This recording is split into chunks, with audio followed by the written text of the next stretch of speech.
Nirvana's second album, Nevermind, is undoubtedly one of the most iconic albums in rock history. Released in 1991, this album didn't just inspire a generation, it reshaped the entire landscape of rock music. Their first album, Bleach, had decent underground success, but they were left unhappy with the independent label that released the record, Sub Pop. The feeling was that they weren't getting anywhere near enough promotion and assistance, and coupled with being practically broke, despite extensive touring, they decided it was best to promote themselves and their new material by releasing a demo tape to industry insiders. This demo was recorded in April 1990 at Smart Studios by Butch Vig. The songs were originally intended to be included on the follow-up record for Sub Pop and contained songs such as Sappy, Polly, Lithium, In Bloom and Imodium, which later became Breed. The tape did have its intended effect when passed around, as it created a buzz around the band, and through efforts from Soundgarden manager Susan Silver and Sonic Youth's Thurston Moore and Kim Gordon, they eventually joined them on their label Geffen. Amidst all this, they also changed drummers, with Chad Channing departing and Dave Grohl, formerly of the band Scream, joining. Although Channing was no slouch, Grohl immediately filled the sonic hole that Kurt could hear, especially when rehearsing the new material. Geffen offered the band a choice of top producers for the album, but they insisted on reconnecting with Butch Vig. They actually approached him by sending him a demo cassette of the new songs they'd recorded on a boombox. Although heavily distorted, it was evident that they had some incredible songs, including what would become their breakthrough song, Smells Like Teen Spirit. Instead of returning to Smart Studios in Wisconsin, Butch Vig booked Sound City in Van Nuys, Los Angeles.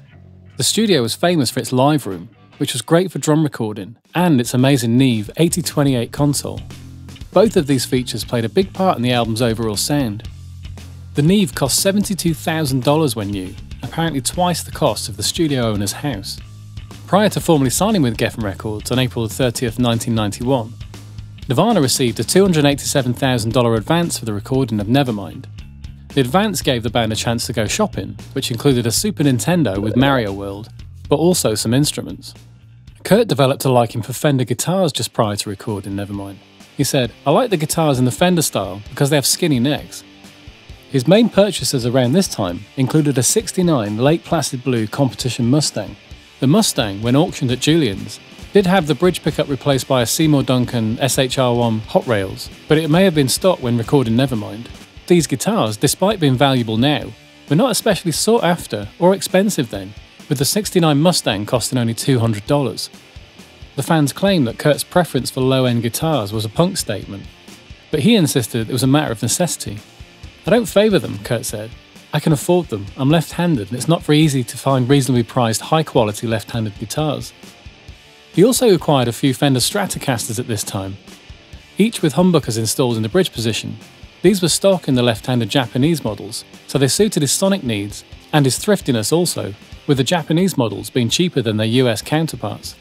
It's claimed that Kurt also used his Moss-Rite Gospel Mark IV for the album, as Butch Vig mentions it in some interviews as the guitar he smashed in a failed attempt to record Lithium, although other accounts claim that it was the black Strat that was smashed instead. Another guitar that he definitely used was his Harmony Stellar H912 acoustic guitar. He purchased the guitar for just over $30 from Edgewater Pawn Shop in Colorado. The right-handed Harmony Stellar was a 12-string model, but strung with just 5 nylon strings that were never changed. Kurt played the guitar on the song Polly, recorded at Smart Studios in April 1990, which is actually a recording that ended up on the record. He also played this guitar on Something in the Way, recorded at Sound City. Chris Novoselic's favourite bass guitars at the time were his Gibson Rippers. He owned 2 at the time, one ebony and one blonde, with the blonde one being the one he used for the recording. His amp for the recording was the Ampeg 400T, powering 2x15-inch cabs.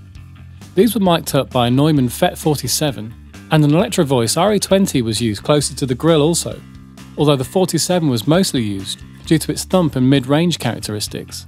A DI was also recorded via a Tech 21 Sans amp. This wasn't stock though, and was modified to produce more of an amp sound. The thick characteristics of the bass guitar in Nevermind were influenced by several factors. To begin with, Chris Novoselic tuned his bass down 1.5 steps. By reducing the tension of the strings, the tone of the bass became much fatter. Secondly, he used a Gibson Ripper fitted with dual humbucker pickups, and naturally humbuckers have a much warmer tone.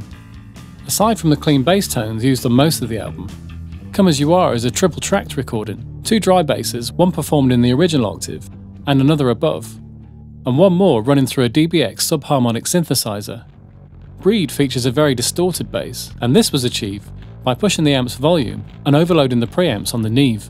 Kurt's main amp rig at the time was his Mesa Boogie Studio preamp into a Crown Powerbase 2 main amp and a variety of Marshall 4x12 cabinets. He said he could never find an amp that was powerful enough, and I don't want to deal with hauling 10 Marshall heads. I'm lazy. I like to have it all in one package. For the preamp, I have a Mesa Boogie and I turn all the mid-range up. He also used a hired-in Fender Bassman on about 4 songs, and a Vox AC30 for the clean tracks.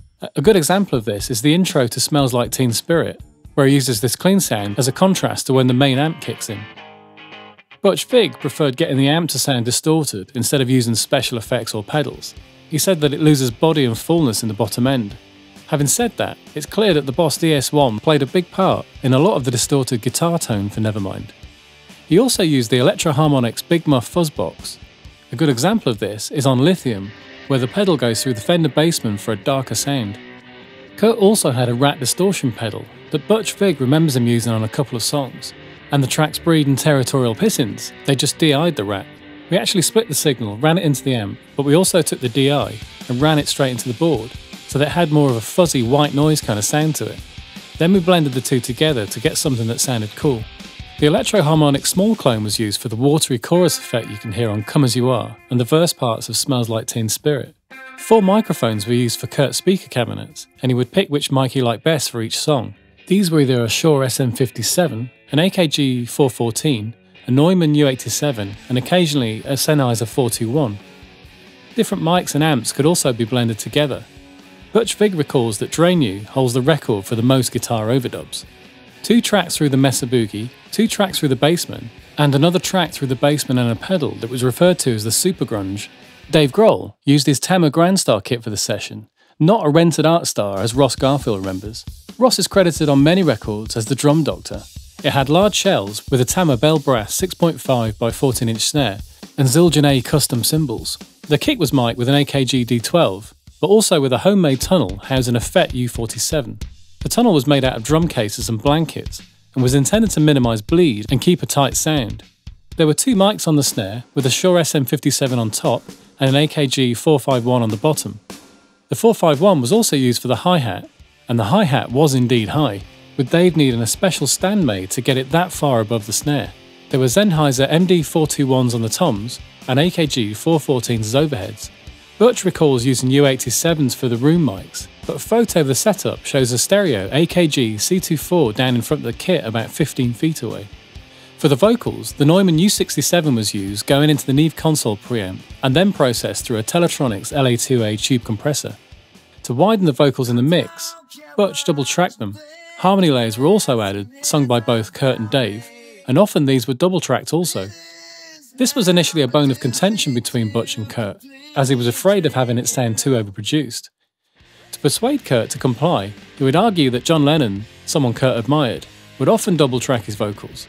This obviously worked, as did the ploy to get him to double-track his guitars also. Butch would say that something went wrong with the recording, and that he had to record another, and then keep both without Kurt knowing. Recording was completed on the 28th of May, and initial attempts to mix the album left the band and Butch unimpressed, so they sought help from a third party. The band, but mostly Kurt, wanted Andy Wallace to do the mixing, due to his previous work with Slayer, and in particular, their album Seasons in the Abyss. Butch approved of the work Wallace did on Nevermind, explaining, "A lot of the stuff Andy used was really subtle. He added a stereo ambience to the vocals and delays and made sure there was really good separation between the instruments." There's been debate as to whether Andy Wallace used samples to enhance the drums, with Butch saying that he did, whereas Andy claiming that they were only used to trigger reverb tails. Initially, the band were thrilled with the record they made, with Dave Grohl recalling playing the cassette in their van and being completely smitten. Things did seem to change though, after its massive success, with Kurt saying, "I'm embarrassed by it now. It's closer to a Motley Crue record than a punk record." Whether this was down to a genuine dislike for it, or just a response to its success, we'll never know.